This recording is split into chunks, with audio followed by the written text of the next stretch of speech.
So we're stepping in now through the gate, moving the curtain aside to step in, to come inside the compound, and you can see the curtains all the way around. And here is the altar of the burnt offering, and on the other side of it is the laver. I had a picture of that, and I said, well, I don't need to show them that, but I wish I'd left it in now, just to kind of make things. But anyway, this is what I want you to try to imagine. Then fire came out from the presence of the Lord and consumed. And what did it consume? The burnt offering and the fats on the altar. And when all the people saw it, they shouted joyfully and fell on their faces. Everybody was into what had taken place. It was a great day. It was a great day. Until Nadab and Abihu decided that they should have a little bit more action. So Nadab and Abihu, the sons of Aaron, took each their fire pans, and after putting fire in them, they placed incense on it and offered strange fire before the Lord, which he had not commanded them.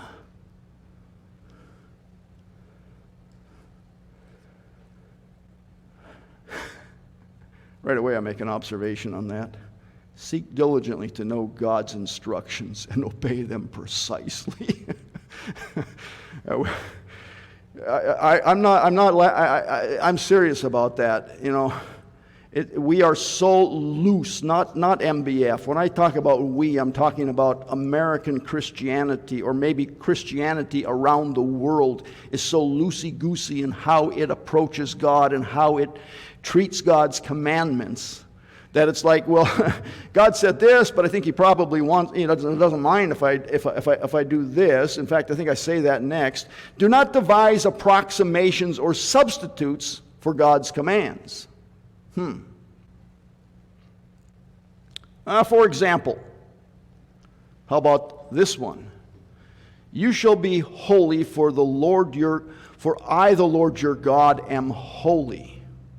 Well, God He's not really keeping track of my transgressions and my sins.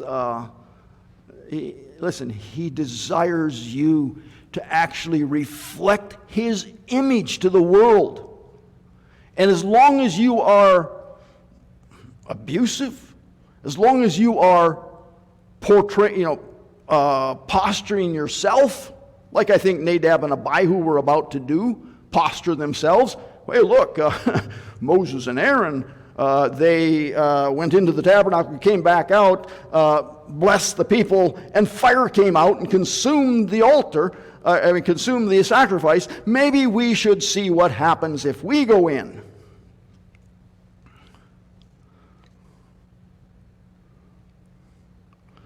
How about this? Every one of you shall revere his mother and his father.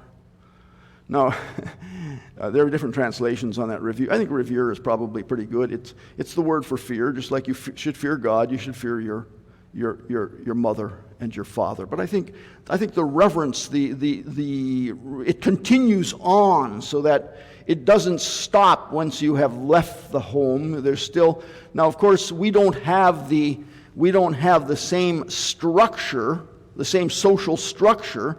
It's pretty much in the West. You're out of the home, your parents are there, we're here, we're doing this, they can do that. But still, you need to be concerned about your parents. It's a lot different in Eastern culture. So Eastern culture, you're going to enlarge the house, so that when the oldest son gets married, he's living on the next story up.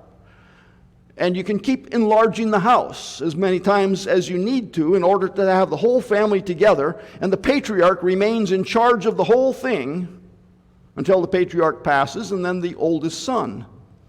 Now, at a certain point, I think when that happens, I think the others can split off, perhaps.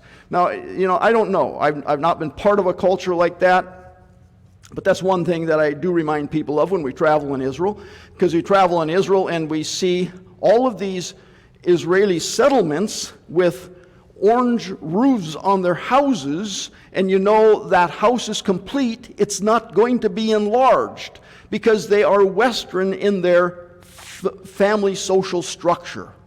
Go buy your own house with an orange roof. Whereas the Arab houses, they all look like they're unfinished. And they have re-rods sticking up from above. And it's like, well, I may be tagging into that re-rod when my next son gets married.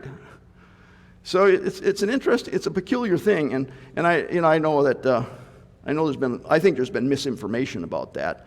I've had people tell me, well, my Israeli tour guides told me that's the way it is because as long as the house is unfinished, they don't have to pay taxes. No, it's a completely different social structure.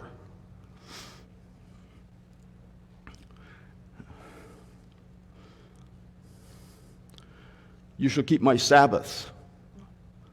I am the Lord your God. Well, we can approximate that. All my kids' ball games are on Saturday. I think I'll just keep Sunday. No, I'm all right. We've been over that quite a bit. Do not turn to idols. I am the Lord your God. I don't have any idols in the home.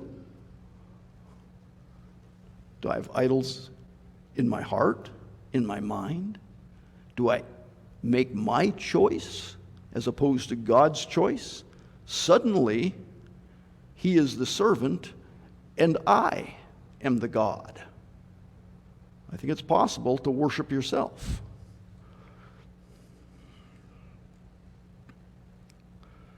So here's what Nadab and Abihu had planned to do. They were going to enter. I could have given these full pictures, but I thought it'd be more fun to put it them. So they entered through that curtain into the holy place, and as they went into the holy place, the first thing they probably would notice would be the menorah standing on the left-hand side. The lights would have attracted their eyes, and then if they had shifted their attention over to the right-hand side, they would have seen the showbread with the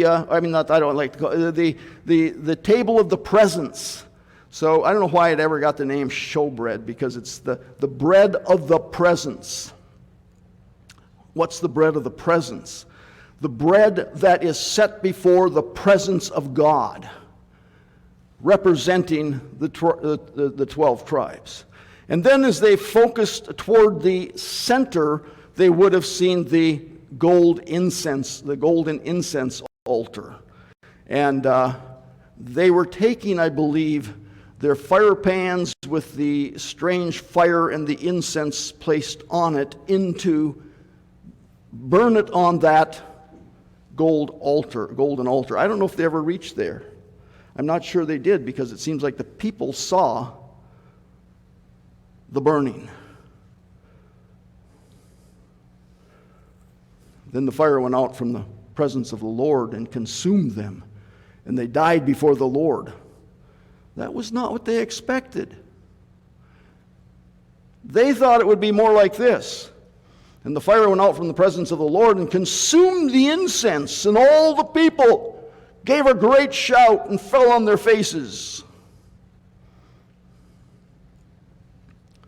What did they do wrong? There are so many suggestions as to what they did wrong.